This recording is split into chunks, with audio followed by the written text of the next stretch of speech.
오늘은 스승의 주일입니다. 사람이 어떤 스승을 만나느냐에 따라 삶이 바뀌죠. 제가 어렸을 때는 이 명절에 TV에서 이 중국 영화를 많이 해줬어요. 특별히 성룡 나오는 영화가 많았는데 그 중에 재밌게 봤던 영화가 취권입니다. 제가 포스터를 한번 인터넷에서 찾아봤는데 여러분 취권 아시는 분들은 다 어른들이시겠죠.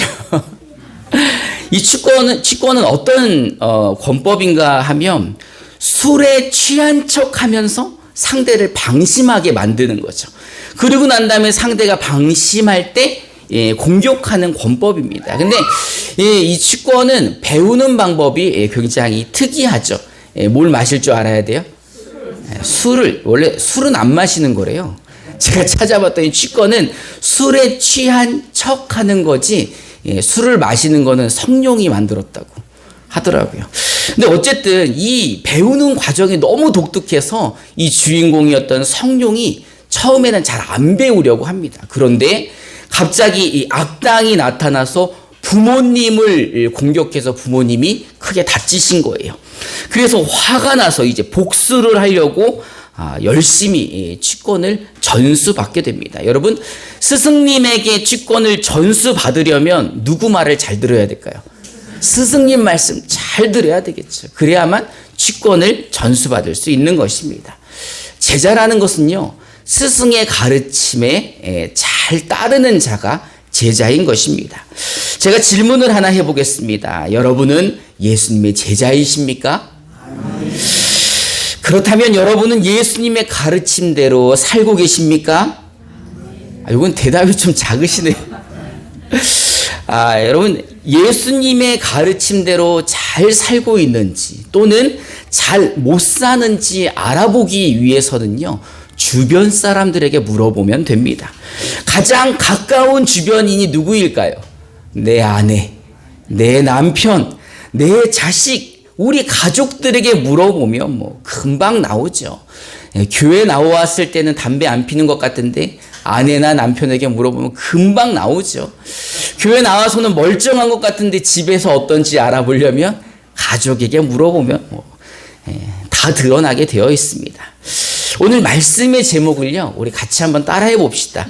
예수님의 제자임을 남들이 아십니까?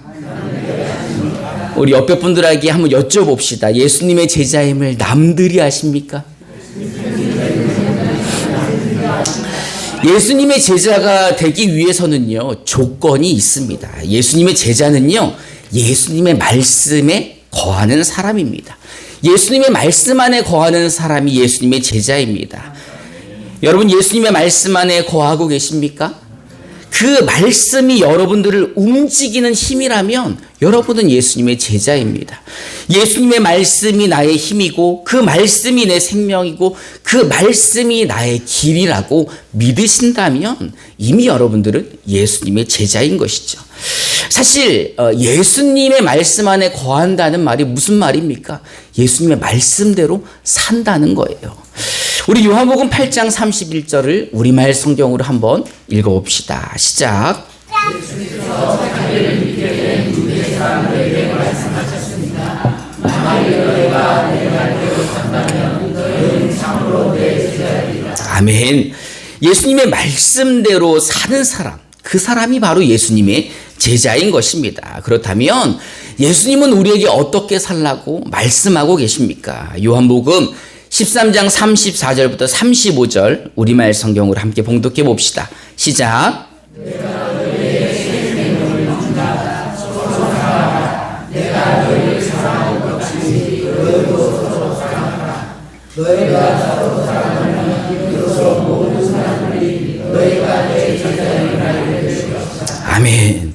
여러분, 법이 아주 많이 있는데 새로운 법이 나왔어요. 그럼 옛날에 그 많았던 법들은 다 적용이 됩니까? 안 됩니까? 안 되는 거예요. 새로운 법이 먼저인 거죠. 많은 계명 중에 예수님이 새로운 계명을 말씀해 주셨는데 그 새 계명이 뭐라는 거예요? 서로 사랑하라는 것입니다. 모든 사람이 예수님의 제자인 것을 알 수 있는 방법이 무엇인가? 서로 사랑하는가? 사랑하지 않는가?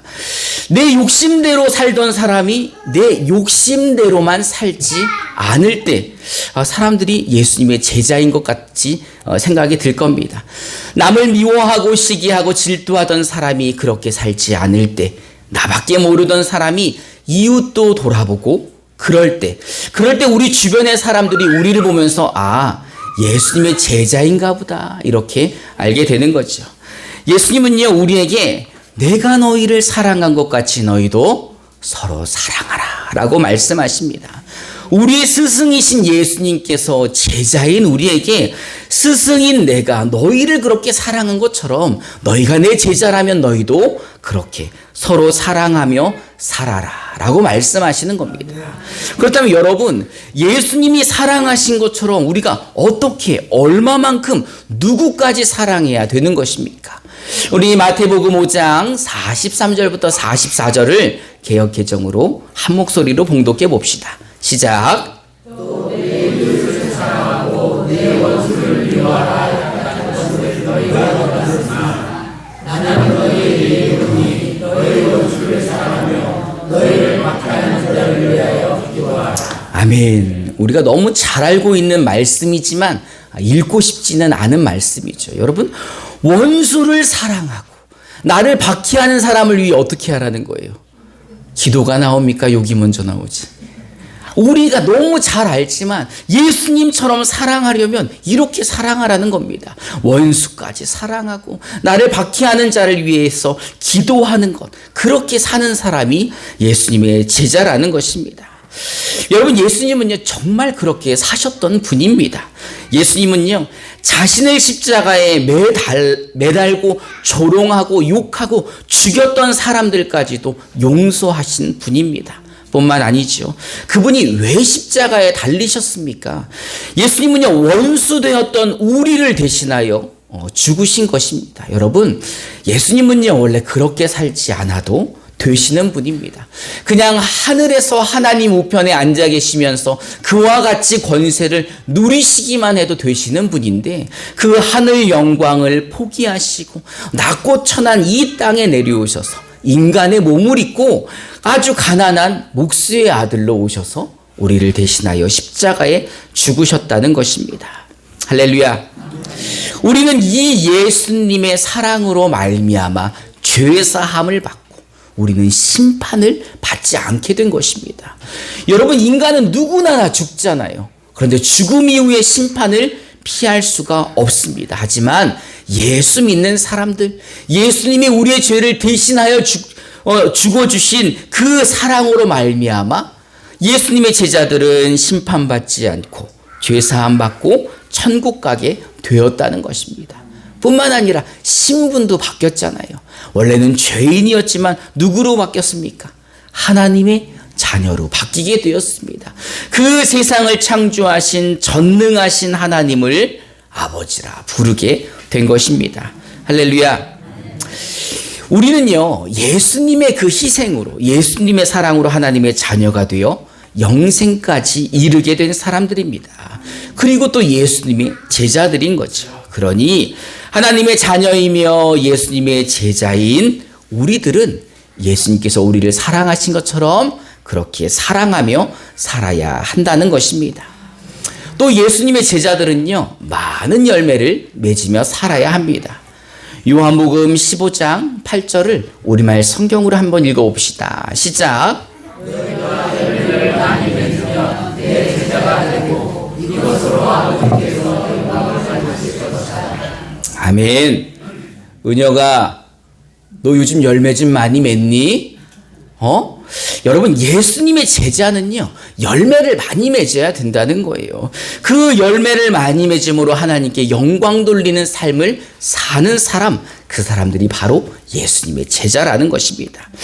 여러분, 우리가 그럼 맺어야 할 열매들은 무엇입니까? 1번 복숭아, 2번 청포도, 3번 참외, 4번 성령의 열매. 몇 번일까요? 딩동댕. 우리 아이들이 더 잘 알고 있는 것 같습니다. 우리 다 함께 갈라디아서 5장 22절부터 23절을 개역 개정으로 한번 읽어봅시다. 시작.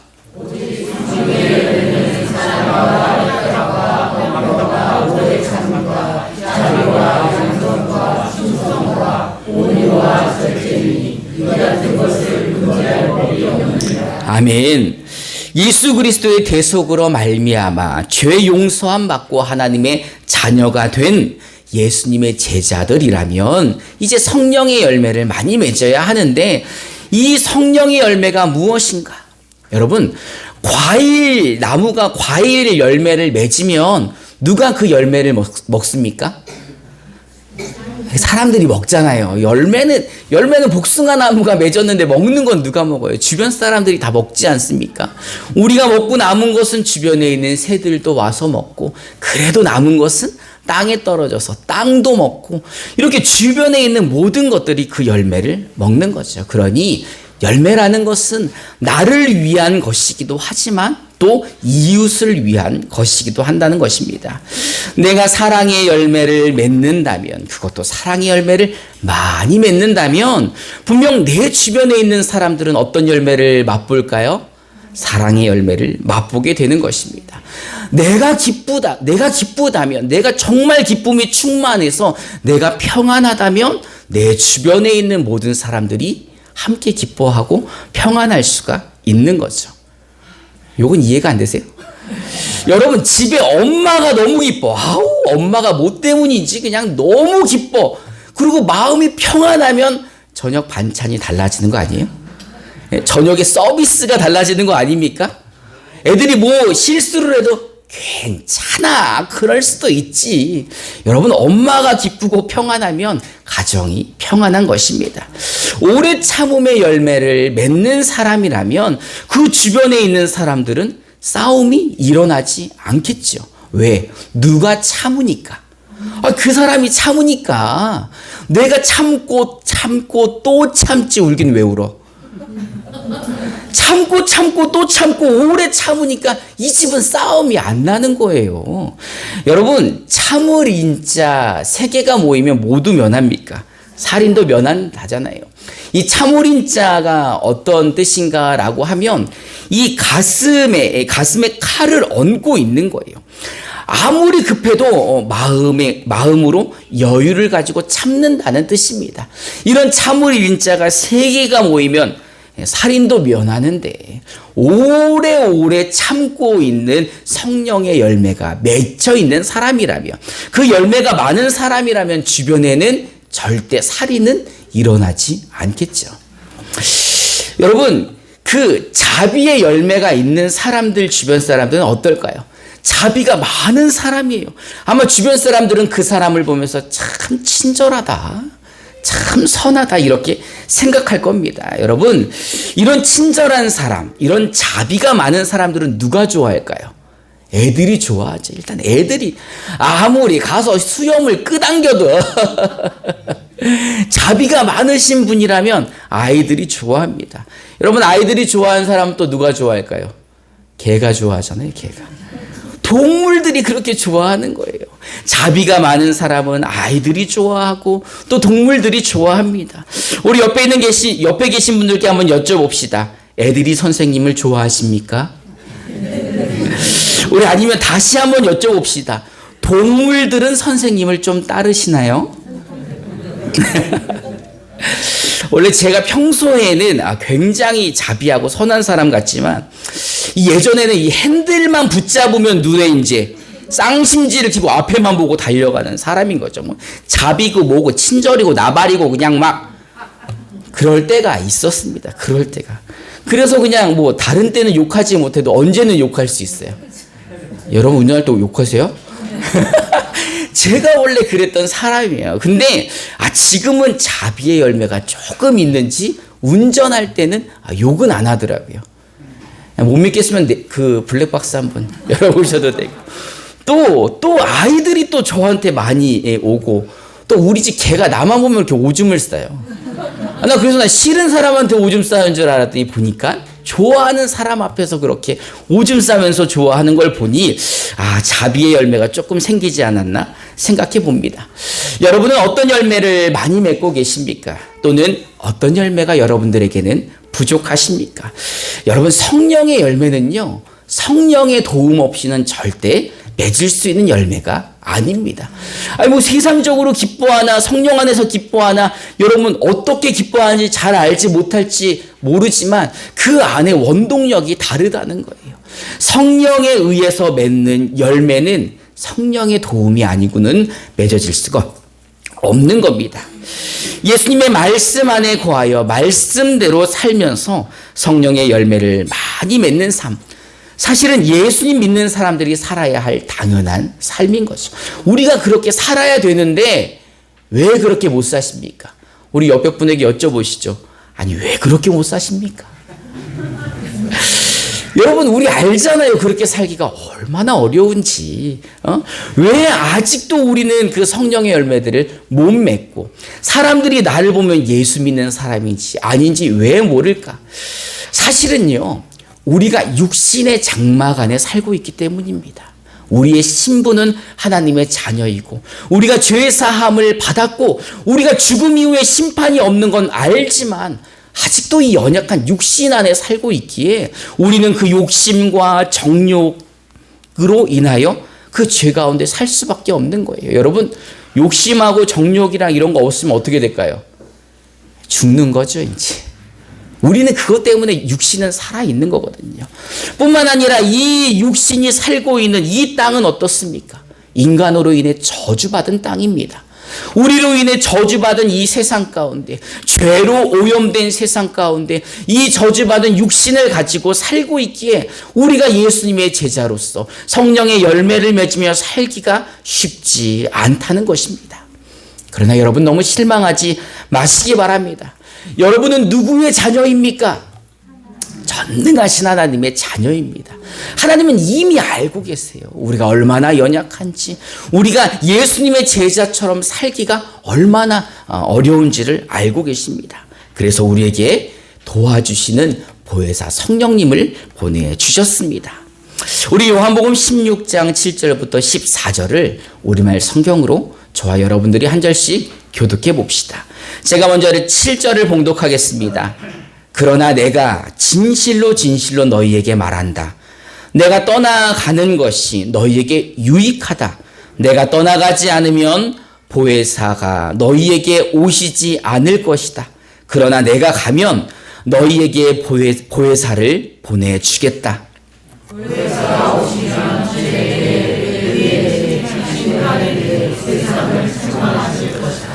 죄에 대해라고 한 것은 사람들이 나를 믿지 않기 때문이요. 의에 대해라고 한 것은 내가 어떻게 하고 너희가 다시는 나를 볼 수 없기 때문이요. 심판에 대해라고 한 것은 이 세상의 통치자가 심판을 받았기 때문이다. 아직도 내가 너희에게 할 말이 많지만 지금은 너희가 그 말들을 알아듣지 못한다. 그러나 진리의 성령 그분이 오시면 너희를 모든 진리 가운데로 인도하실 것이다. 그분은 자기 생각대로 말씀하시지 않고 오직 들은 것만을 말씀하시며 또 앞으로 일어날 일들을 너희에게 말씀하실 것이다. 그분은 내 것을 받아서 너희에게 알려주실 것이고 나를 영광되게 하실 것이다. 아멘. 예수님은요, 자신이 떠나가는 것이 우리에게 유익이라고 말씀하셨습니다.